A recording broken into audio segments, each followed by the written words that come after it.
11 মে শনিবার Rangpur city corporation কর্তৃক রংপুরের ঐতিহ্যবাহী শ্যামাসুন্দরী খাল পরিষ্কার পরিচ্ছন্নকরণ কার্যক্রম ও জনসচেতনতা কার্যক্রম রংপুর সিটি কর্পোরেশনের প্রধান নির্বাহী কর্মকর্তা উম্মে ফাতিমার সভাপতিত্বে আনুষ্ঠানিকভাবে শুভ উদ্বোধন করলেন বিভাগীয় কমিশনার রংপুর সিটি কর্পোরেশন রংপুরের মাননীয় মেয়র, পুলিশ কমিশনার মহোদয় সহ অন্যান্য সম্মানিত অতিথিবৃন্দ, স্বেচ্ছাসেবী যুব সংগঠন বিডি ক্লিনের 1000 স্বেচ্ছাসেবীদের নিয়ে।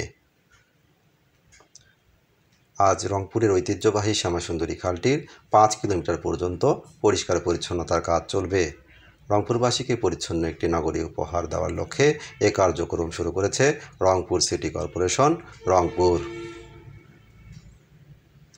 পরিচ্ছন্নতা শুরু হোক আমার থেকে, এই মূলনীতিকে ধারণ করে বিডি ক্লিনের 7টি জেলা এবং জেলার অধীনস্থ উপজেলা টিমগুলো স্বতন্ত্রভাবে প্রতি সপ্তাহের একটি নির্দিষ্ট দিনে স্থানীয় একটি অপরিষ্কার স্থান নির্বাচন করে তা পরিষ্কার করেন এবং পরিচ্ছন্নতার সুফল সম্পর্কে আশেপাশে থাকা মানুষদের অবগত করে সচেতন করেন।